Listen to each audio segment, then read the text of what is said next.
السلام علیکم ورحمۃ اللہ وبرکاتہ۔ آج کے اس سیشن میں ہم دعا کی فضیلت اور امپورٹنس کے بارے میں جانیں گے انشاءاللہ۔ تو میں کچھ احادیث بیان کروں گی جس سے پتہ چلے گا کہ دعا کتنی فضیلت والی ہے اور کتنی امپورٹنٹ ہے۔ تو پہلی حدیث یہ ہے کہ دعا ہی عبادت ہے۔ یہ جامعہ ترمذی کی حدیث ہے۔ جب آپ نماز پڑھتے ہیں تو نماز میں بھی دعا ہوتی ہے، نماز کے بعد بھی دعا ہوتی ہے، تو اس سے پتہ چلتا ہے کہ دعا ہی عبادت ہے۔ جب آپ سورہ فاتحہ پڑھتے ہیں تو اس میں آدھا سورہ اللہ پاک کی تعریف ہے اور آدھا سورہ دعا ہے۔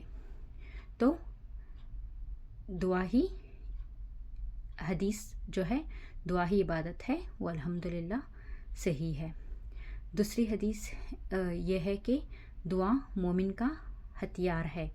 تیسری حدیث یہ ہے کہ دعا تقدیر کو بھی بدل دیتی ہے۔ یہ جامعہ ترمذی کی حدیث ہے۔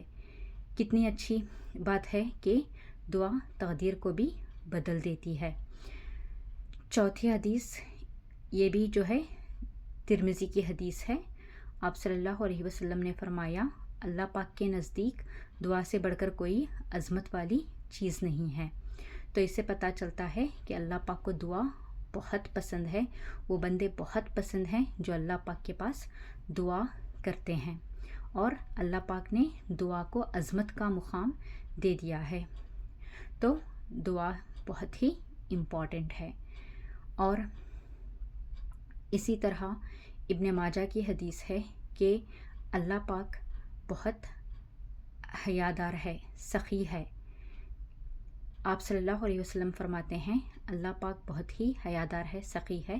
جب بندہ اپنے ہاتھ اٹھا کر اللہ پاک سے دعا مانگتا ہے تو اللہ پاک کو اس کے ہاتھوں کو خالی ہاتھ لوٹانے شرم محسوس ہوتی ہے، تو اس کی جھولی کو اللہ پاک بھر دیتا ہے۔ اللہ پاک سوچتا ہے کہ میرا بندہ میرے پاس مانگ رہا ہے کہ میں اس کو کیسے خالی ہاتھ لوٹاؤں، تو وہ اللہ پاک اپنے بندے کو ضرور نوازتا ہے۔ اللہ پاک اپنے بندوں کی دعا رد نہیں کرتے۔ اللہ پاک 3 طریقوں سے اپنے بندوں کی دعا رد نہیں کرتے۔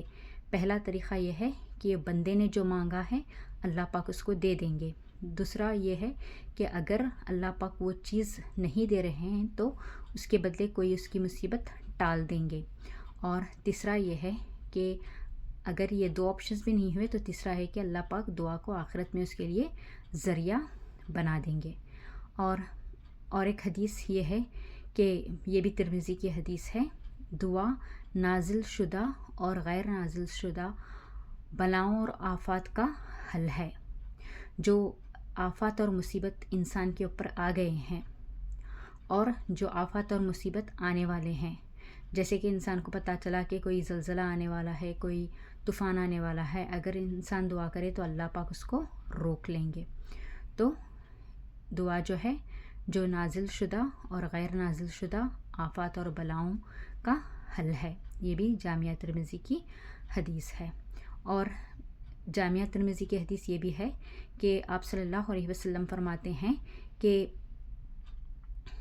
چھوٹی سی چھوٹی چیز بھی اللہ پاک سے مانگو، حتیٰ کہ جوتے کا تسمہ بھی ٹوٹ جائے تو اللہ پاک سے مانگو۔ تسمہ کا مطلب یہ ہے کہ یہاں پہ لیس ہے، اگر آپ کا لیس بھی ٹوٹ جائے تو اللہ پاک سے مانگنا چاہیے۔ اور اس کو مانگنے کے لیے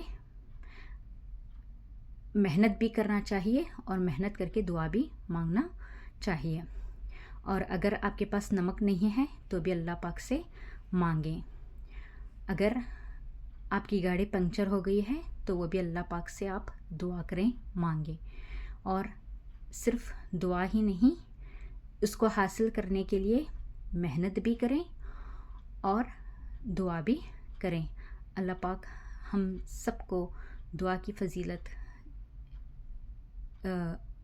سمجھنے کی توفیق عطا کرے، اور اللہ پاک ہمیں کبھی کسی انسان کے سامنے اپنا منہ کھولنے سے بچائے، ہماری جو بھی حاجات ہے اللہ پاک سے مانگنے والا بنائیں، اور اللہ پاک ہم نہ دونوں جہان میں عزتوں سے مالا مال کریں، ہمیں اللہ پاک دعا مانگنے والے بنائے۔ آمین ثم آمین۔